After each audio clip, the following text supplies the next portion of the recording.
Je remercie Dieu le Père de m'avoir choisi pour annoncer sa parole pour les peuples du monde.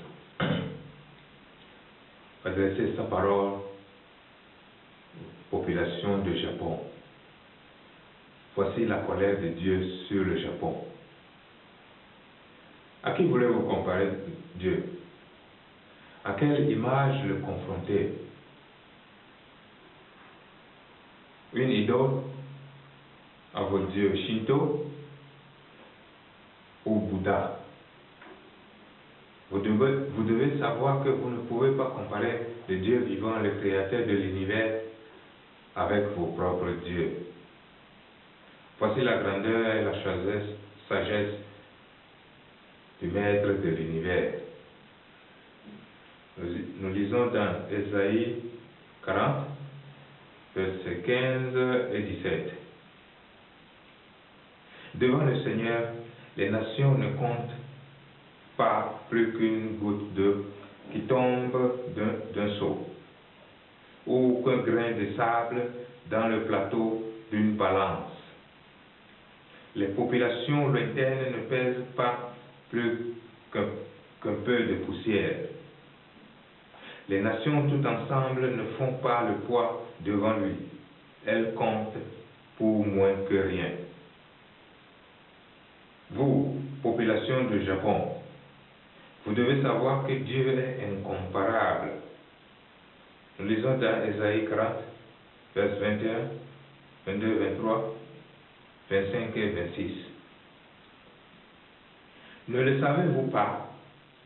Ne l'avez-vous pas appris? Ne vous l'a-t-on pas annoncé depuis le début? N'avez-vous pas compris la fondation du monde? Le Seigneur a son trône au-dessus de l'horizon, si haut qu'il voit les humains de la taille des fourmis. Il a étendu le ciel comme une grande toile, et l'a déployé comme une tente pour y faire sa demeure. Il a réduit à rien les dirigeants du monde, à rien du tout les détenteurs du pouvoir. À qui pourriez-vous donc me comparer? Demande l'unique vrai Dieu. Qui pourrait être mon égal?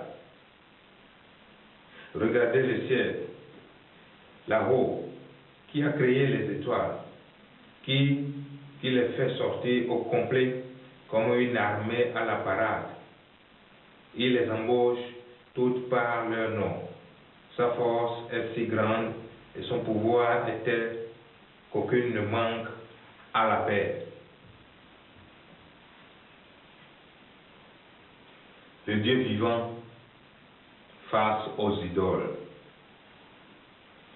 Vos religions, c'est du vent. Vos propres dieux sont moins que rien. Rien de plus. On coupe du bois dans la forêt et l'artisan sculpte une idole. On l'embellit d'or ou d'argent. On doit la fixer avec un marteau et ses clous pour qu'elle tienne bien droit. Comme un épouvantail à moineaux dans un champ de concombres. Ces dieux-là ne parlent pas. Il faut bien les porter, car ils n'avancent pas tout seuls. N'ayez pas peur d'eux. Ils ne font pas de mal, pas plus qu'ils ne font de bien. Tu n'as pas ton pareil, Seigneur. Tu es grand, comme est grande la renommée de ton pouvoir. Tout devrait reconnaître ton autorité, roi des nations. Cela te revient de droit. Parmi tous les sages du monde, dans tous les royaumes, tu es sans pareil. Du premier au dernier, ils sont complètement stupides. La religion des idoles est une école de nullité. Ces idoles, on les décore de la mer d'argent importé de Tarsis ou d'or provenant de Fas. Un artisan les sculpte, un artisan les fabrique, un orfèvre les travaille. On les habille richement de rouge ou de violet. Toutes ces idoles ne sont que des produits de l'habileté humaine. Mais le Seigneur est vraiment Dieu, Dieu vivant, roi éternel.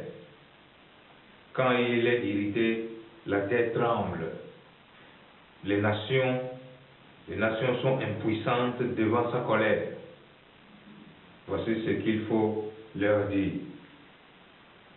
Vous, population de Japon, ces dieux qui n'ont créé ni le ciel ni la terre seront balayés de la terre.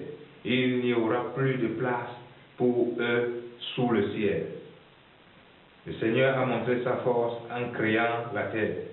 Il a montré sa compétence en fondant le monde et son intelligence en déployant le ciel. Sur un ordre de lui, les eaux accumulent au ciel.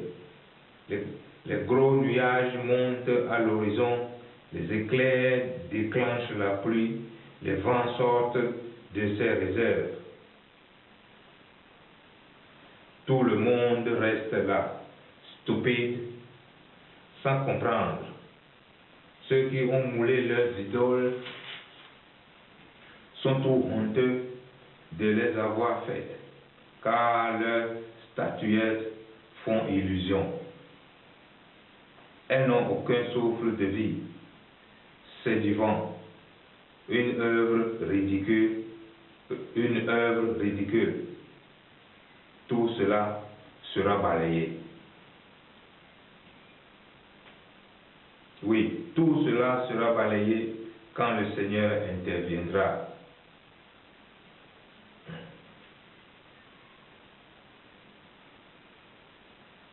Mais il n'est pas comme elle, lui, le trésor d'Israël, le créateur de l'univers. C'est à lui qu'appartient la tribu d'Israël. Son nom, le Seigneur de l'univers.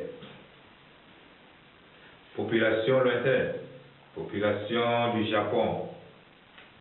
Voici le jugement à venir.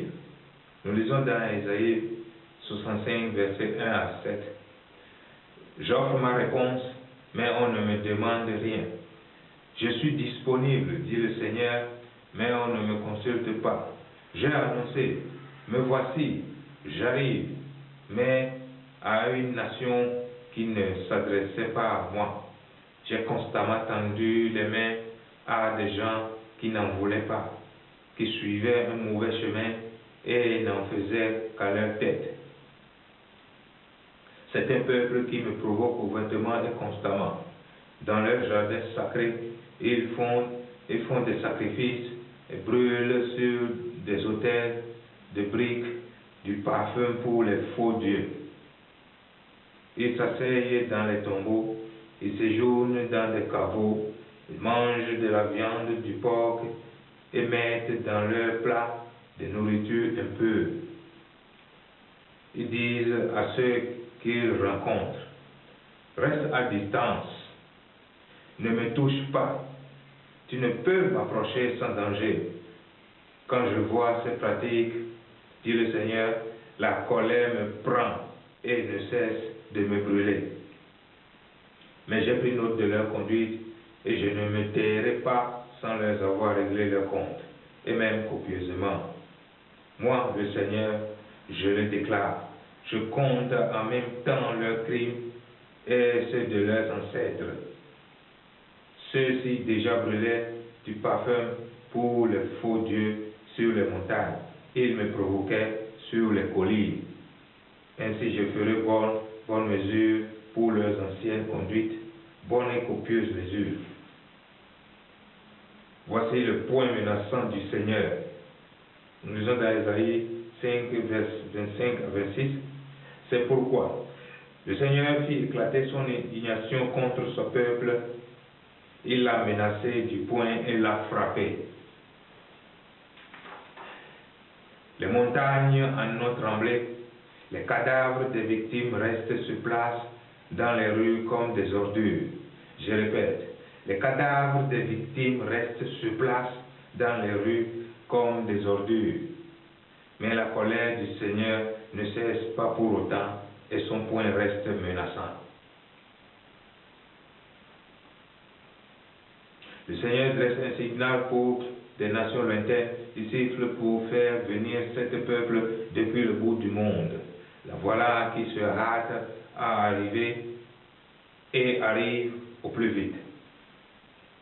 Jérémie 16, vers 17 à 21. Car j'ai l'œil sur leur conduite, elles ne peuvent pas m'échapper, leurs crimes me sautent aux yeux. Je vais les payer du montant total de leurs crimes, la faute elle-même et son dédommagement, parce qu'ils ont souillé mon pays et ils ont rempli ma propriété de leurs horribles faux dieux. Seigneur, c'est à toi que viendront les nations païennes depuis le bout du monde. Elles diront alors, notre religion traditionnelle n'est qu'une duperie, c'est du vent, ça ne sert à rien. On ne peut pas se faire de Dieu. Eh bien, cette fois-ci, dit le Seigneur, je vais leur faire connaître mon pouvoir et ma puissance. Ils sauront alors que je suis le Seigneur. Parole du Dieu vivant, parole du Maître de l'univers. Et moi, en tant que son serviteur, le serviteur du Dieu vivant, je vous lance un appel pressant. Vous qui avez votre propre Dieu, vous qui adorez les sculptures, jetez vos dieux dans la mer. Ils ne sont pas des dieux. Le Dieu vivant est en colère contre vous. Jetez-les dans la mer. Sinon, vous risquerez de vous retrouver vous-même dans la mer.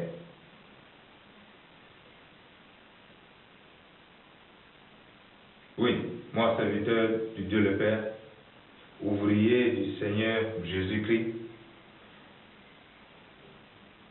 écoutez-moi bien, population lointaine, peuple éloigné, soyez attentifs. Dès avant ma naissance, le Seigneur m'a appelé. J'étais encore au ventre de ma mère quand il a prononcé mon nom. Il a fait de ma parole une épée tranchante, il me cache à l'abri de sa main. Il a fait de mon message une flèche pointue, dissimulée dans son carquois. Mais maintenant, il déclare qu'il m'a formé quand j'étais encore dans le ventre de ma mère pour que je sois son serviteur.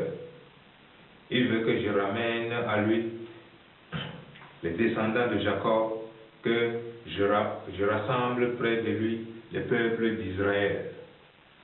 Le Seigneur reconnaît la valeur de mon service, mon Dieu est ma force. Il m'a dit, cela ne suffit pas que tu sois à mon service pour relever les tribus de Jacob et ramener les survivants d'Israël.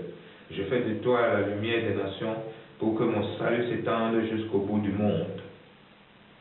Le Seigneur me parle, lui le libérateur de son peuple, l'unique vrai Dieu, le Dieu d'Israël. Il me déclare, toi que l'on méprise, que les gens détestent, à toi l'esclave des tyrans. Quand les rois te verront, ils se lèveront de leur trône. Quand les princes t'apercevront, ils s'inclineront devant toi. Ils montreront ainsi leur respect pour le Seigneur qui t'a choisi, pour l'unique vrai Dieu, le Dieu d'Israël, qui tient parole. Voici donc ce que le Seigneur déclare. Au moment favorable, j'ai répondu à ton appel. Quand est arrivé le jour du salut, je suis venu à ton secours. J'étais formé pour faire de toi le garant de mon engagement envers l'humanité. Je vais relever le pays et redistribuer les parts de la terre sainte aujourd'hui ravagée. Je dis aux prisonniers, à ceux qui vivent dans le noir, sortez, venez au jour. Ils seront alors comme un